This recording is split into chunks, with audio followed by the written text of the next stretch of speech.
Operation कायाकल्प से यात्रा प्रारंभ होती है और आज सीएम कंपोजिट विद्यालय और सीएम अभ्युदय विद्यालय के रूप में शिक्षा के एक नए मॉडल को प्रस्तुत करने के लिए बेसिक शिक्षा परिषद मुकाबला दिखाई दे रही है। याद करिए वह समय जब विद्यालयों में छात्रों का अभाव था, छात्र छात्राएं नहीं थे, विद्यालय बंद के कगार पर खड़े थे।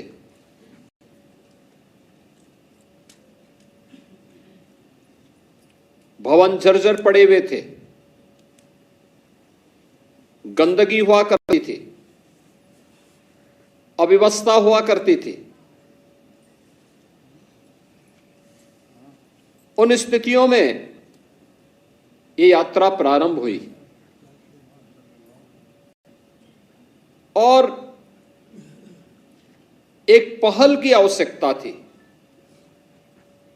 प्रदेश सरकार ने, प्रदेश में सरकार बदलते ही पहल प्रारंभ हुई तो उसको नेतृत्व अपने अपने विद्यालय में संबंधित विद्यालयों के प्रधानाचार्यों ने, शिक्षकों ने और उससे जुड़े हुए अन्य जो उनके सहयोगी थे, उन सब ने मिलकर के जो कार्य प्रारंभ किया।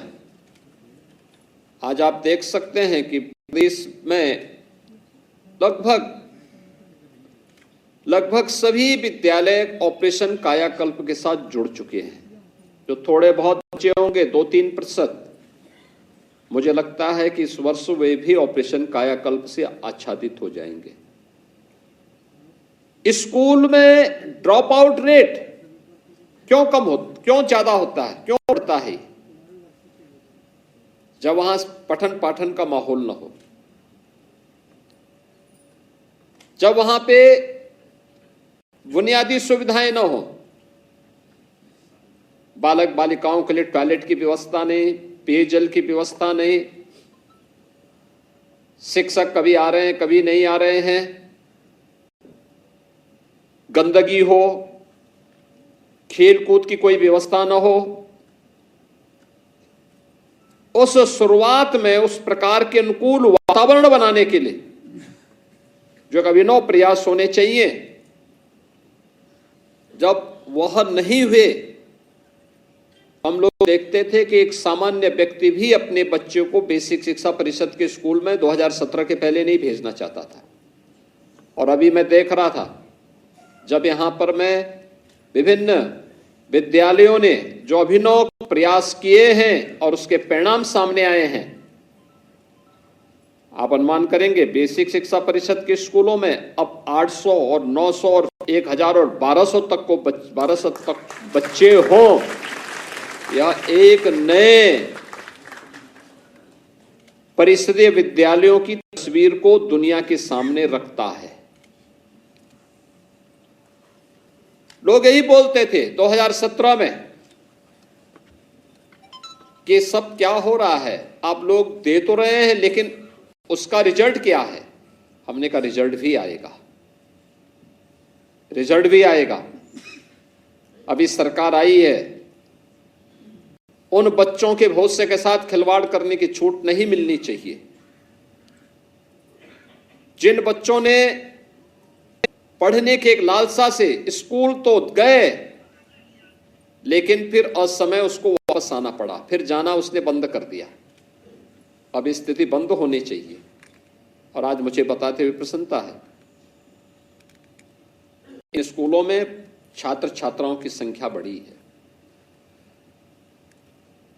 आज हम सब जब इन सभी रिजल्ट, इस सभी परिणाम को हम देखते हैं तो आज मुझे लगता है कि पूर्ण आकलन में जो रिजल्ट सामने आए हैं, अनुमान करिए 48,000 से अधिक विद्यालय इसमें सफलतापूर्वक अपने परिणाम के प्रति हम सबको आकर्षित कर रहे हो। याद करिए, पहले हम लोग देखते थे कि भाई स्वाभाविक रूप से जब स्कूल में ना बच्चा आएगा ना शिक्षक आएगा, तो उस समय अक्षर ज्ञान आप 5वीं क्लास के बच्चे से पूछते थे तो वो भी नहीं पता था, उसको भी नहीं पता होता था। लेकिन अब यह क्लास 1 और क्लास 2 के बच्चों से भी अगर आप जानकारी लेंगे तो आपको वहां कुछ अच्छा देखने को मिलेगा, अच्छे परिणाम सामने देखने को मिलेंगे। और मैं तो आज बेसिक शिक्षा परिषद से कहूंगा कि प्रदेश भर के जितने भी बीएड और एमएड के छात्र होंगे, इनको एक सप्ताह के लिए वहां से छुट्टी करवा करके बेसिक शिक्षा परिषद के विद्यालयों में निपुण कार्यक्रम के आंकलन के लिए उन्हें भेजने की आवश्यकता है। उनकी ट्रेनिंग भी होगी फील्ड में, और फील्ड में ट्रेनिंग के साथ साथ वे वहां जाकर के देखें तो क्या हो रहा है और कैसे उनको कार्य करना है। दूसरा, वे वहां जाएंगे तो उन्हें स्मार्ट क्लास के साथ जुड़ने का अवसर भी प्राप्त होगा, डिजिटल लाइब्रेरी के साथ जुड़ने का अवसर प्राप्त होगा। क्योंकि इन्होंने जब पढ़ा था, याद करना है, बीएड या एमएड के जो बच्चे इस समय अध्ययन कर रहे हैं, अपनी डिग्री ले रहे हैं, इन्होंने जब इन स्कूलों में पढ़ा होगा तब यहां बुनियादी सुविधाएं नहीं थी, बालक बालिकाओं के लिए टॉयलेट नहीं रहा होगा, तब वहां पे खेल का मैदान नहीं रहा होगा, तब वहां पे अच्छी फ्लोरिंग नहीं रही होगी, तब फर्नीचर नहीं रहा होगा, तब वहां पे डिजिटल लाइब्रेरी और स्मार्ट क्लास नहीं रही होगी। आज इनमें से ज्यादातर सुविधाएं उन विद्यालयों में उपलब्ध हुई हैं, इसलिए वे जाकर के एक इसको देखें और देख करके और फिर वहां पर ये देखें कि रिजल्ट क्या है। हम पहले से परफॉर्मा बना करके दें कि निपुण का आकलन किस रूप में उसे करना है, पहली क्लास का कैसे, दूसरी क्लास का कैसे, तीसरी क्लास का कैसे, चौथी क्लास का कैसे, 5वीं क्लास का कैसे, और फिर उसी फॉर्म में उसको मांगिए। आप देखेंगे रिजल्ट आएंगे। दूसरा, हमारा प्रयास होना चाहिए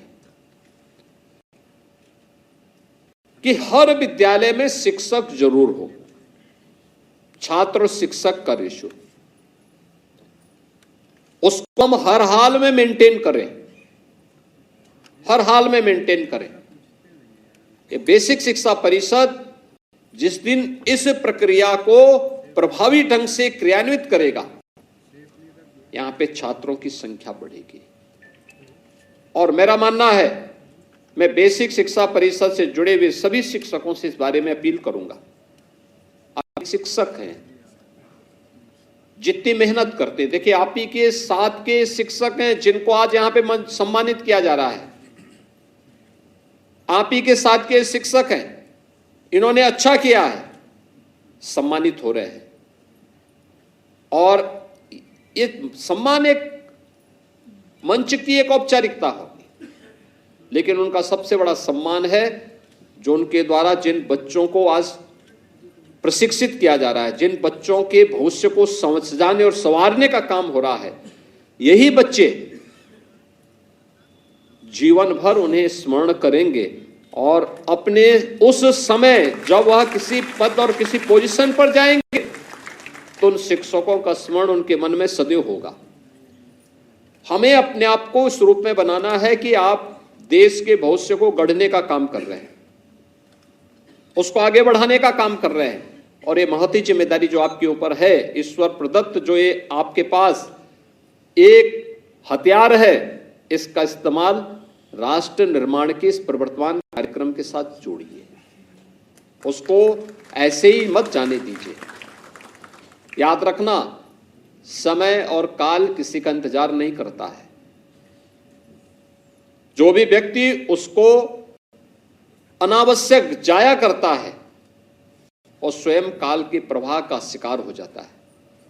हमें काल के प्रवाह का शिकार नहीं होना है, बल्कि इसके अनुरूप उससे 2 कदम आगे चल करके, आगे बढ़ करके जो दायित्व है हमारे पास है, उस दायित्व के निर्वहन के लिए अपने आप को तैयार करना है। और आज मुझे प्रसन्नता है कि आज यहां पे हम लोगों ने बेसिक शिक्षा परिषद के उन बच्चों के लिए जिन्होंने अपना एनरोलमेंट करा चुके हैं, उन बच्चों के लिए 2 uniform, bag, books, bag, shoes, sweater, इन सब के लिए 1200 रुपये की डीबीटी के माध्यम से उन तक भेजने की तैयारी हुई है। एक साथ भेजा गया है। आप याद करिए, हमने जब आंकलन किया था, ये सभी चीजें हम अगर उन बच्चों को उपलब्ध कराते हैं, ड्रेस है, स्वेटर है, स्कूल बैग है, जूता मोजा है, स्टेशनरी है, तो हम लोगों ने जब आंकलन किया था तो हम लोगों ने देखा कि इस पे कुल खर्च होता है लगभग 900 से 1000 रुपया। फिर ये हुआ कि भाई इसमें थोड़ा सा और धनराशि बढ़ा करके देंगे तो आसानी से और भी अच्छा ले सकते हैं। उसको बढ़ा करके 1200 रुपया किया गया। और अब बेसिक शिक्षा परिषद के हर बच्चे के लिए सुविधा उपलब्ध करवाई गई है और आज डीबीटी के माध्यम से ये पैसा उन बच्चों के अकाउंट में यहाँ पे हस्तांतरित किया गया है। मैं इसके लिए उन सभी अभिभावकों को, सभी शिक्षकों को हृदय से बधाई दूंगा जिन बच्चों के लिए धनराशि जा चुकी है। जो बच्चे जुलाई में अपना नामांकन कराएंगे उसका तत्काल आप वहाँ से नामांकन करवा करके अगर यहाँ भेजेंगे तो उसका पैसा भी जुलाई में फिर यहाँ से बेसिक शिक्षा परिषद से उनका पैसा धनराशि चला जाए। लेकिन जिम्मेदारी ये होनी चाहिए कि जिस गांव में विद्यालय है, जिस गांव में विद्यालय है, उस गांव के विद्यालय को उस गांव और उसके अगल बगल के किसी भी विद्यालय में, किसी भी घर में कोई बच्चा ऐसा न हो जो 5 वर्ष से लेकर 14 वर्ष तक का बच्चा है, उसको स्कूल जरूर लेकर के आइए। बड़ा उपकार होगा आपका समाज पे। और मुझे लगता है कि अपने इस नैतिक उत्तरदायित्व को एक शिक्षक के रूप में हमें निर्वहन करना होगा। हम इस उत्तरदायित्व का निर्वहन करने के लिए अपने आप को तैयार करें। एक अभियान चलाएं जुलाई प्रथम सप्ताह में, स्कूल चलो अभियान का। अच्छा होगा प्रधानाचार्य आधे घंटे पहले स्कूल में आ जाए, शेष अध्यापक गांव में एक राउंड लगा करके फिर समय पे विद्यालय आ जाए। एक एक घर में पूछो कितने बच्चे स्कूल जाते हैं, कौन कौन गए हैं, जो नहीं गए हैं क्यों नहीं गए हैं, क्या कारण है, बस आपका इतना पूछना पर्याप्त है। गांव की जो आपकी समिति है, विद्यालय समिति है, उस समिति को भी इसके लिए तैयार करिए, ग्राम पंचायत को तैयार करिए, गांव में एक माहौल बनाइए। पहले दिन विद्यालय खुलने पर गांव के ग्राम प्रधान से और स्कूल की ओर से भी लोगों को कहिए कि भाई जो नए बच्चे आते हैं उनके अभिनंदन की तैयारी होनी चाहिए, ढोल नगाड़ा बजा करके उन बच्चों की तैयारी करिए, टीका लगाइए, उनको अच्छा विद्यालय में मिड डे मील उस दिन उपलब्ध करवाइए। एक माहौल दिखना चाहिए, गांव गांव में इस प्रकार का माहौल दिखना चाहिए। गांव गांव में फिर स्वच्छता का कार्यक्रम चलना चाहिए। अगर बेसिक शिक्षा परिषद गांव के अंदर किसी दिन ये कहे कि साहब स्वच्छता के कार्यक्रम के साथ हम जुड़ेंगे, कितना अच्छा मैसेज जाएगा। ग्राम पंचायत के अंदर कौन बेसिक शिक्षा परिषद करा रहा है, ग्राम पंचायत के साथ मिलकर, गांव के प्रधान भी हैं, उनके सभी सदस्य भी हैं, पूरी ग्राम सभा भी है, वे सभी अभिभावक भी हैं, क्या कर रहे हैं, सफाई के अभियान के साथ जुड़े हैं। क्योंकि सफाई होगी हमारे बच्चे स्वस्थ होंगे, गंदगी रहेगी तो सबसे पहले हमारे स्कूलों में पढ़ने वाले बच्चे उसकी चपेट में आएंगे। इसलिए इस बीमारी को ही हम दूर करना चाहते हैं। बीमारी के उपचार के बाद का समय बाद में आएगा, पहले हम उस बीमारी को पनपने ही नहीं देंगे। अगर यह संकल्प बेसिक शिक्षा परिषद भी उठा ले तो हर ग्राम पंचायत, हर नगर निकाय, हर वार्ड, सबसे अच्छा नेटवर्क तो आपके पास है, सबसे अच्छा हर गांव तक आप फैले हुए हैं। दूसरा, अगर एक ग्राम पंचायत फैली हुई है, 2-3 विद्यालय अलग अलग अलग जगह हैं और विद्यालय कहीं 10 विद्यार्थी हैं, कहीं 15 हैं, कहीं 25 हैं, अगर इन तीनों को मिला करके हम एक करें और तीनों को मिला के करके वहां शिक्षकों के रेशियो को ठीक कर लें तो मुझे लगता है कि बच्चों पर भी और शिक्षा पर भी बड़ा उपकार होगा बेसिक शिक्षा परिषद का। क्योंकि एक शिक्षक और 15 बच्चे, क्या मतलब, 1 से 5वीं तक क्लास चलनी है, कैसे आप न्याय कर पाएंगे जब बच्चे पे ज्यादा ध्यान देना है? अगर हम उसी विद्यालय में 60 से लेकर 100 बच्चों को एकजुट करा देते हैं और उसी में 3 से लेकर 5 शिक्षक दे देते हैं तो हर क्लास के लिए एक शिक्षक हो जाएगा।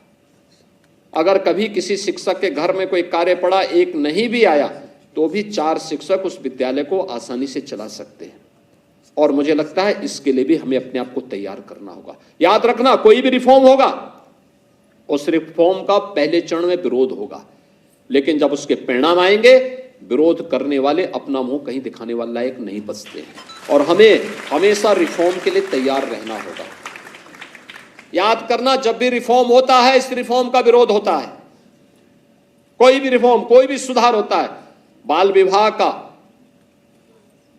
रोकने के लिए जब अभियान चला था, व्यापक विरोध हुआ था। विधवा विवाह विरोध हुआ था। दहेज मुक्त विवाह की आप बात करेंगे, विरोध होगा। लेकिन अगर हमें स्वस्थ समाज की आधारशिला रखनी है तो हमें इसके लिए तैयार होना होगा, अपने आप को तैयार करना होगा। 7,409 विद्यालयों को स्मार्ट क्लास, 5,228 विद्यालयों में आईसीटी लैब, 51,667 शिक्षकों को आज टैबलेट वितरण के कार्यक्रम के साथ जोड़ा गया। 503 पीएम श्री विद्यालय में डिजिटल लाइब्रेरी, एससीईआरटी के संस्थानों में आपके एजुकेशनल ब्रॉडकास्टिंग स्टूडियो, आपने देखा होगा क्या एक मॉडल है, कैसे हम अच्छे शिक्षकों के पाठ्यक्रम को वहां व्यवस्थित तरीके से अन्य जगहों तक भी पहुंचा सकते हैं। एक अच्छा माध्यम बन सकता है। अब तो दुनिया के अंदर, या हम लोगों ने यूपी के अंदर भी कुछ जनपदों में प्रारंभ किया। जैसे हेल्थ में डिजिटल कंसल्टेशन है। कोविड के दौरान हमने वर्चुअल एजुकेशन के साथ भी हमने कार्यक्रम को जोड़ा था। एक बेहतरीन अभियान चल सकता है। टेक्नोलॉजी इंप्रूव कर चुकी है। किसी एक सब्जेक्ट को लेकर के कोई अच्छा शिक्षक होगा, उसका लाभ प्रदेश भर के छात्रों को क्यों नहीं प्राप्त होना चाहिए? पहले शिक्षक छोटे छोटे उदाहरण देकर के समझाया करते थे। अगर आप सीधे किसी लेसन को, किसी पाठ को सीधे ही पढ़ाना प्रारंभ करेंगे, हो सकता हो भाव हो, लेकिन अगर छोटे छोटे उदाहरण बीच में देकर के हम उसका एग्जाम्पल देकर के उसी पाठ को आगे बढ़ाएंगे तो मुझे लगता है बहुत सरल हो सकता है, आसान हो सकता है। हमें इस दिशा में कार्य करने की आवश्यकता है। और इसी प्रकार से जो आपके जितने भी विद्यालय हैं, कंपोजिट विद्यालय हैं, जितने परिषदीय विद्यालय हैं, जो उच्च प्राथमिक विद्यालय हैं, इसमें समर कैंप भी एक नया प्रयास प्रारंभ हुआ है। यानी यही नवाचार है। देखिए, कल दिल्ली में 20 राज्यों के मुख्यमंत्रियों की बैठक थी। मुख्यमंत्री और उप मुख्यमंत्रीगण उसमें उपस्थित थे और लगभग 50 के आसपास ये संख्या थी। यूपी के माध्यमिक विद्यालयों में हम लोगों ने प्रोजेक्ट अलंकार के माध्यम से उन विद्यालयों के जो पुराने पड़ चुके जीर्ण शीर्ण विद्यालय थे, उन विद्यालयों के नवनिर्माण के लिए, उनमें नवाचार के लिए, उनमें टेक्नोलॉजी का बेहतर समावेश करने के लिए जो कार्य और जो कदम उठाए गए, उसके जो रिजल्ट आए हैं, कल उसका प्रेजेंटेशन भी हमने यूपी के माध्यम से वहां पर प्रस्तुत किया है। आप सोचिए, लाखों बच्चों को उसके माध्यम से, लाखों बच्चों के जीवन में परिवर्तन हुआ है। हजारों नौजवानों को रोजगार का सृजन भी हुआ है और ढेर सारे अन्य लोगों के लिए वहां पे अन्य रोजगार का सृजन, अन्य तरीके से प्रत्यक्ष और अप्रत्यक्ष रूप से रोजगार का सृजन भी नए संस्थानों के माध्यम से देखने को मिला है। प्रयास करने से परिणाम आते हैं। व्यक्ति जब प्रयास ही नहीं करेगा तो परिणाम कहां से आएगा? और आज इसी के माध्यम से हम लोगों ने सभी कार्य यहां पे किए हैं। निपुण आकलन के माध्यम से उत्कृष्ट प्रदर्शन करने वाले शिक्षकों का भी आज यहां सम्मान हुआ है। और मुझे लगता है राज्य भर में इस प्रकार के कार्यक्रम किए जाने चाहिए। इनका आकलन ब्लॉक स्तर पर, जनपद स्तर पर, कमिश्नरी स्तर पर भी और राज्य स्तर पर भी इनका आकलन करते हुए फिर सम्मान की प्रक्रिया, एक स्वस्थ प्रतिस्पर्धा को आगे बढ़ाना। समर कैंप के माध्यम से अभी हमें प्रयास करना चाहिए। इस समर कैंप विभिन्न प्रकार की इंडोर एक्टिविटीज को आगे बढ़ाने का एक माध्यम। 21 जून को अंतर्राष्ट्रीय योग दिवस है, उसका 10वां संस्करण होगा। हमारा प्रयास होना चाहिए 21 जून को हर बेसिक शिक्षा परिषद, हर कंपोजिट विद्यालय, हर कस्तूरबा गांधी विद्यालय में अभी से तैयारी हो और अभी से प्रशिक्षण हो। योग का जो प्रोटोकॉल आयुष मंत्रालय ने तैयार किया है, उस प्रोटोकॉल को लेकर के अभी से प्रशिक्षण तैयार हो, अभी से प्रशिक्षित योग शिक्षक वहां तैनात हो और फिर 21 जून के लिए बेसिक और माध्यमिक स्कूलों को, उच्च शिक्षण संस्थानों को, प्रदेश भर के हर संस्थान को रिकॉर्ड मात्रा में विश्व योग दिवस के अवसर पर अपने अपने संस्थानों के साथ जुड़ना चाहिए। अभी से इसकी तैयारी होनी चाहिए। समर कैंप ये बच्चों के अंदर की प्रतिभा को तनाव मुक्त करने के माध्यम से एक मंच मिलेगा। इंडोर एक्टिविटीज, वो कैरम भी खेल सकता है, टेबल टेनिस भी खेल सकता है, बैडमिंटन खेलने की सुविधा भी उसको दीजिए, योग की क्लासेस भी वहां लगाइए, संगीत का वादन, गायन, नृत्य, नाटक, इन सभी कलाओं के बारे में भी उसको प्रशिक्षण देने के कार्यक्रम के साथ उसको जोड़ना चाहिए। और फिर अभी प्रशिक्षण दीजिए। इस प्रशिक्षण का एक प्रतिस्पर्धा में जब आप स्कूली गेम्स शुरू करें नवंबर दिसंबर में, एक सप्ताह का कार्यक्रम केवल इसी के लिए जारी करिए। विद्यालय स्तर पर, ब्लॉक स्तर पर, जनपद स्तर पर, कमिश्नरी स्तर पर और फिर प्रदेश स्तर पर। अगर आप ये 4 स्टेजेस में स्पोर्ट्स की, संगीत की, अन्य एक्टिविटीज को आगे बढ़ाते हुए कार्यक्रम को आगे बढ़ाएंगे तो अपने पाठ्यक्रम के साथ साथ उस बच्चे की, आवश्यक नहीं कि हर बच्चा पढ़ने में ही पारंगत हो, यह आवश्यक नहीं, उसमें और भी कोई प्रतिभा होगी। कोई संगीत में होगा, कोई स्पोर्ट्स में होगा, किसी के अंदर कोई अन्य हुनर होगा, उसको निखारने का काम हमारे स्कूलों को करना होगा और उस दिशा में हम प्रयास प्रारंभ कर सकेंगे तो एक अच्छा प्रयास प्रारंभ होगा। दोस्तों, आज यहाँ पे SCERT के द्वारा यहाँ पे सारथी और अनुरूपण, इन 2 पुस्तकों का भी विमोचन का कार्यक्रम यहाँ पे संपन्न हुआ है। ये पुस्तक केवल पुस्तक नहीं है, मैं दोनों का आकलन कर रहा था, मैं दोनों को देख रहा था।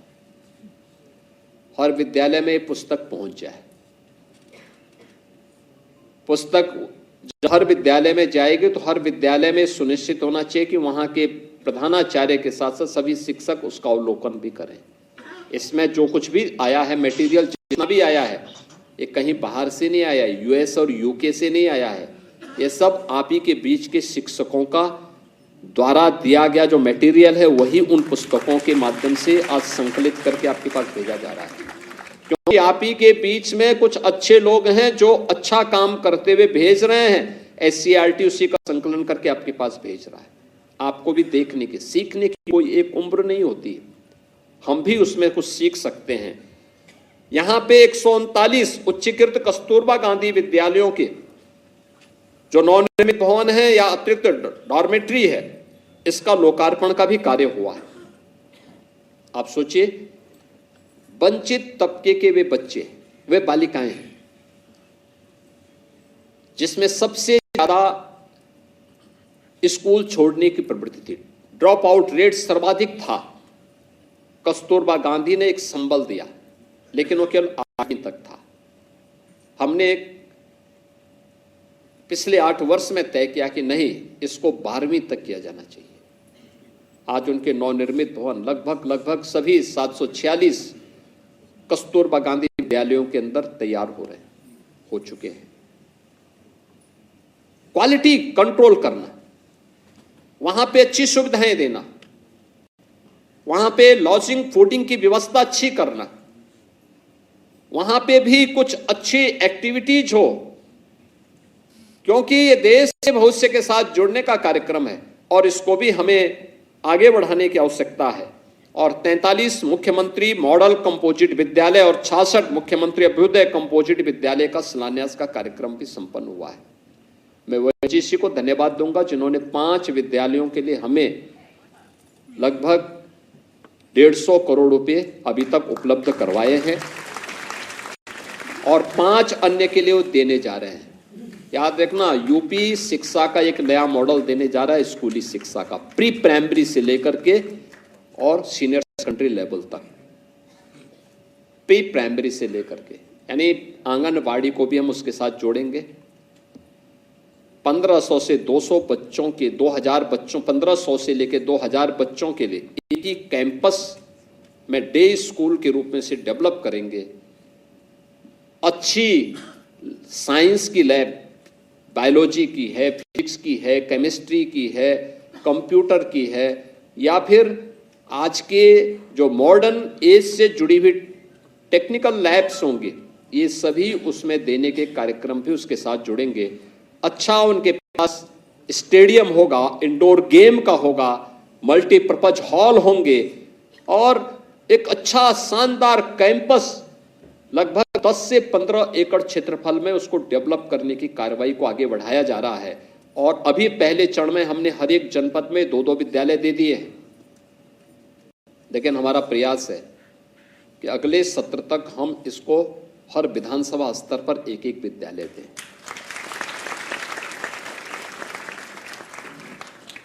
हर विधानसभा स्तर पर एक-एक विद्यालय दें। 25 से 30 करोड़ रुपए की लागत से बनने वाला एक-एक विद्यालय, और इसमें जो शिक्षक तैनात होंगे, आप देखना, अटल आवासीय विद्यालय की तर्ज पर एक नया मॉडल शिक्षा का ये देने जा रहा है, एक नया मॉडल। अब ऐसा नहीं कि किसी परिवार में 3 बच्चे हैं तो एक बच्चा 5वीं में पढ़ता है, एक 9वीं में पढ़ता है, तो दोनों अलग अलग विद्यालय में जा रहे हैं। नहीं, अब प्री प्राइमरी से लेकर के अगर 3 बच्चे भी हैं, एक आंगनबाड़ी में है, एक 5वीं में है, एक 9वीं में, तीनों एक ही विद्यालय में पढ़ सकते हैं। ये सुविधा हम देंगे। क्वालिटी एजुकेशन के साथ जोड़ेंगे, क्वालिटी एजुकेशन के साथ जोड़ेंगे, ट्रेंड टीचर देंगे और पर्याप्त मात्रा में शिक्षक देंगे। ऐसा नहीं विद्यालय भवन है, शिक्षक नहीं है, शिक्षक है तो फर्नीचर नहीं है, फर्नीचर है तो टॉयलेट नहीं है, ऐसा नहीं होगा। वहाँ पे सभी प्रकार की सुविधाएं एक छत के नीचे, एक कैंपस में सभी प्रकार की सुविधाएं प्राप्त होंगी। और यह एक नई शुरुआत बेसिक शिक्षा परिषद में, यह भी एक अभिनव प्रयास है, यह भी एक नवाचार बेसिक शिक्षा परिषद। यानी मुझे लगता है कि शिक्षा तो आधारशिला होती है। याद रखना, समाज हो या राष्ट्र, इसकी आधारभूत नींव है शिक्षा, और उसमें भी बेसिक शिक्षा। ये नींव के पत्थर हैं और बेसिक शिक्षा ने पिछले 8 वर्ष में सर्वाधिक नवाचार किए। इनोवेशन का एक नया केंद्र बिंदु बना है उत्तर प्रदेश का बेसिक शिक्षा परिषद। और याद करना, जहां पे इनोवेशन होंगे, जहां नवाचार होंगे, वहां बहुत सारे लोग बोलेंगे भी, उंगलियां भी उठेंगे, लेकिन इसकी चिंता नहीं करनी। आप अपना कार्य में अनुरत आगे बढ़ते रहिए। मुझे पूरा विश्वास है इसके परिणाम, सार्थक परिणाम सामने आएंगे।